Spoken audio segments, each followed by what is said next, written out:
করে রাজশাহী বিশ্ববিদ্যালয়ে দীর্ঘ ৩৫ বছর পর ডাকসু নির্বাচন অনুষ্ঠিত হচ্ছে। রাজশাহী বিশ্ববিদ্যালয়ের সে একজন শিক্ষার্থী হিসেবে, একজন ভোটার হিসেবে আমি ভোটাধিকার প্রয়োগ করতে পারবো।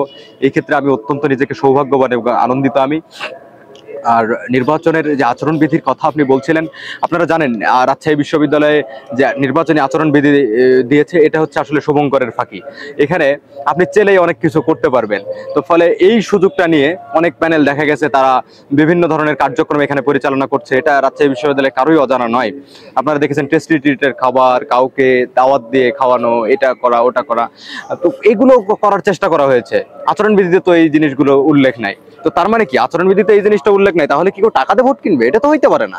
তো ফলে সেই জায়গা থেকে এই যে নির্বাচনে যে টাকার যে একটা খেলা আমরা দেখতে পেয়েছি, এবং এমন এমন একটা পরিস্থিতি তৈরি হয়েছে, মানে টাকা যার বেশি আছে সে তত বেশি স্প্রেড করতেছে শিক্ষার্থীদের মধ্যে। কিন্তু আমরা যারা অপেক্ষাকৃত ছোট প্যানেল আছি, এবং আমরা যারা নিজেদের মানে একদমই কষ্টার্জিত অর্থ দিয়ে আমরা কাজ করার চেষ্টা করছি, নিজেদের ফ্যামিলি থেকে নিয়ে কাজ করার চেষ্টা করছি, তাদের জন্য এটা বিরাট বড় হ্যাসেল হয়ে গিয়েছে। আর প্রচার প্রচারণার ক্ষেত্রে আচরণবিধি লঙ্ঘন হয়েছে, যখন মুহুর্মুহুর আচরণবিধি লঙ্ঘন, এখানে প্রতিযোগিতা চলেছে কার চেয়ে বেশি কতকে আচরণবিধি লঙ্ঘন করতে পারে। কিন্তু আমরা নির্বাচন কমিশনকে নির্বিকার ভূমিকা পালন করতে দেখছি। তাদেরকে আমরা সুনির্দিষ্ট তথ্য সহ জানিয়েছি, তারা এখানে কোনো ন্যূনতম কেন দ্রুততম পদক্ষেপ তারা গ্রহণ করেনি। তো সেই জায়গা থেকে আমরা নির্বাচন কমিশন অলরেডি ক্রেডিবিলিটি, একটা ন্যূনতম ক্রেডিবিলিটি রেখেছে, কিন্তু বাদবাকিটুকু হারিয়েছে। পাশাপাশি তাদের যে লেভেল প্লেইং ফিল্ড তৈরি করার কথা ছিল, তারা কিন্তু এটা বাস্তবায়ন করতে পারেনি। ফলে নির্বাচন যে এই যে সার্বিক পরিস্থিতি এখন বিরাজ করছে, সেই জায়গা থেকে নির্বাচন কমিশনের কাছে আমাদের যথেষ্ট কোশ্চেনের জায়গা আছে। তবে আমরা তবুও দিন শেষে রাজশাহী বিশ্ববিদ্যালয়ে নির্বাচন অনুষ্ঠিত হতে যাচ্ছে, আমরা সকলেই পর্যাপ্ত সহযোগিতা এখানে করতে চাই এবং আমাদের সেই আশা আকাঙ্ক্ষা আছে।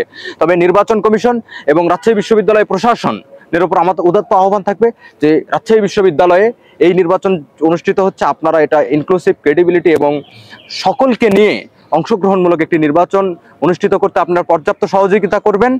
যদি আপনারা এটা করতে ব্যর্থ হন, তাহলে রাজশাহী বিশ্ববিদ্যালয়ের ইতিহাসে আপনারা ইতিহাসে রাস্তা করে নিক্ষিপ্ত হবেন। একটু সংযোজনই দিতে তা হচ্ছে খালি চোখে দেখলেই অনেক কিছু দেখা যায়, দেয়ালে কান পাতলে অনেক কিছু শোনা যায়। আপনারা দেখবেন যে নির্বাচনের ৬বার পুনর্বিন্যস্ত তফসিল পেছানো হয়েছে, তাইলে এটা কেন? এটা তো আমরা প্রশ্ন করে ডাকতেই পারি। তো ফলে এখানে যদি কোনো অদৃশ্য চাপ তাদের উপরে না থাকে, নির্বাচন তো ১৬ই অক্টোবর হওয়ার কথা নয়, অনেক আগে নির্বাচন অনুষ্ঠিত হয়ে যাওয়ার কথা, এবং রাকসুর যারা নেতৃবৃন্দ তারা রাকসু ভবনে এখন থাকার কথা, কিন্তু সেটা কিন্তু হয় নাই। তো ফলে তাদের প্রতি একটা প্রভাব তো আছে, এটা আমরা এমনি মোটা দাগে দেখলেই বুঝতে পারি। তবে আপনারা সাংবাদিক বন্ধুরা যারা এই ক্যাম্পাসে আছেন, তারা জানেন যে এখানে আসলে নির্বাচন কমিশনকে কারা কারা প্রভাবিত করতে পারে।